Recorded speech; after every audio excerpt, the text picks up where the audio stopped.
Follow the sound of my voice. Allow your body to sink down and relax. Your eyes are starting to feel heavy.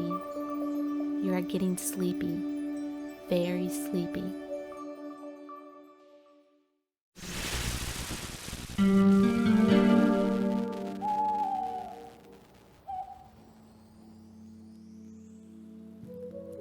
Hypnosis.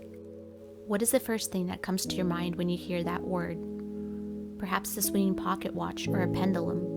A group of strangers performing silly tasks, seemingly unaware of what they're doing. Hypnosis seems to be one of the most interesting forms of therapy, yet it is also the most misunderstood. Due to the many myths that surround it in the media, the term is often met with a lot of skepticism, but clinical hypnosis is considered to be a genuine and effective therapeutic technique that simply puts you in a unique brain state. Think of it as a practice that's just as valid as meditation, a legitimate tool that allows us to enter a deeper state of concentration and receptiveness. Hypnosis has been utilized to improve sleep and performance, to battle addiction, help anxiety, chronic pain, stress, and other trauma-related symptoms. Patients have even undergone surgery while under hypnosis in lieu of using an anesthetic, but more on that later. While many experts would give slightly different explanations as to what exactly hypnosis is, those in the field do agree on the fact that hypnosis involves two stages: induction and suggestion. The induction phase is basically the relaxation phase that prepares the brain and puts it into a calm state. The suggestion phase then walks the hypnotized person through scenarios that are designed to help them address or counteract behaviors and emotions. But how does hypnosis work? Some believe that it works only due to the placebo effect, but experts may say otherwise.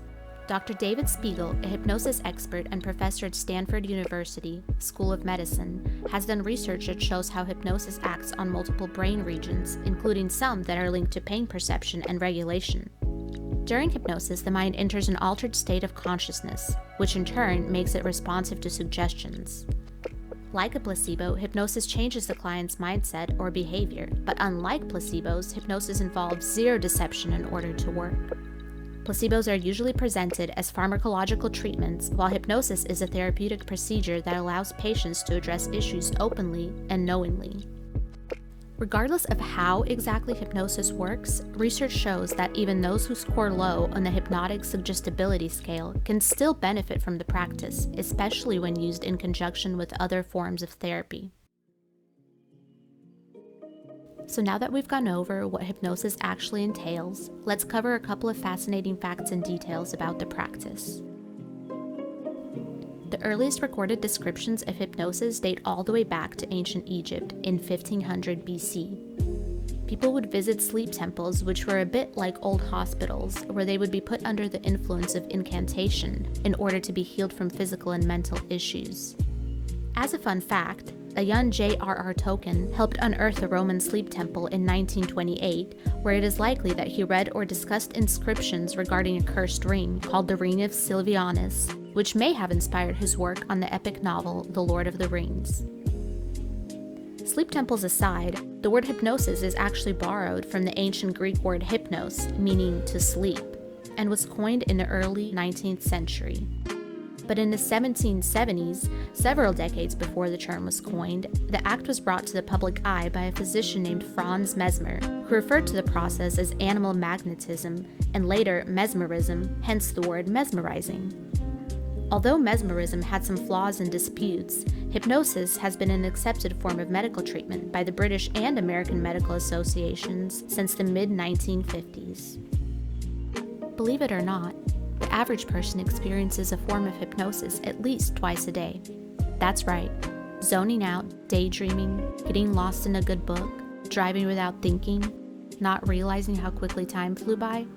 Those are all forms of a hypnotic state. This state is often characterized by heightened awareness, deep relaxation and suggestibility, decreased activity in the muscles, and slowed breathing and heart rate. The five senses are heightened, with the mind focused on the internal world, yet not losing all outer awareness. Hypnosis versus meditation. What exactly is the difference? Meditation is defined as a set of techniques intended to inspire an increased state of mental awareness and focused attention. Guided meditation involves a trained practitioner leading one or more people through meditation by offering descriptive instructions. Because of this, many mistake a meditation guide with a hypnotist. However, they have very little in common. Hypnotists are licensed physicians and psychologists who treat multiple conditions, while meditation guides are more similar to teachers and assist others in inducing a state of self-awareness and inner calm. While in a hypnotic state, your mind is aware of everything while also focused on the hypnotist's suggestions. But while you're in a meditative state, your mind is focused on the breath or on an object with the goal of observing thoughts and letting them go. If you think that you can use hypnosis to make someone do your dark bidding, think again. You can't force someone to cluck like a chicken the way you see on TV, because people cannot be truly hypnotized without consent. In reality, people in a relaxed state of hypnosis remain completely in control.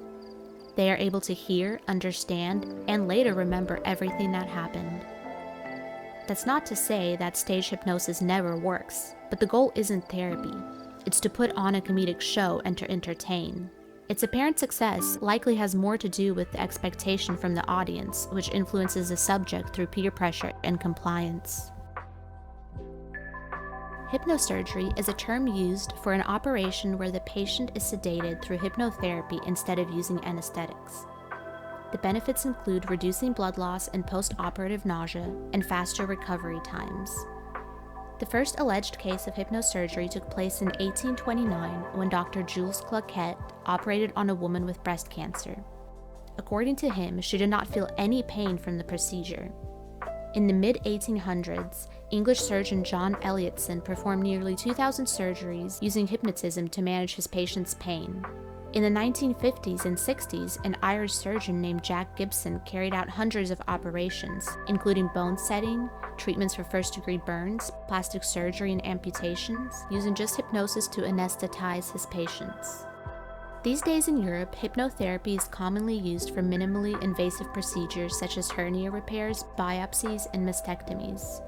The practice takes time to implement and has been slower to gain ground in the United States, but it is happening. Some U.S. hospitals now offer hypnosis to patients to lessen preoperative anxiety and to manage post-operative pain. While no results have been published yet for recent ongoing studies, the feedback from the hypnotized patients has generally been positive. Maybe, with more research and acceptance, hypnotism will be found in hospitals worldwide. So, did this video lull you into a suggestive state? If so, I suggest that you lightly caress the subscribe button to keep you up to date. Or, if you've ever been hypnotized, let us know about your experience in the comments below. But most of all, remember to stay cozious.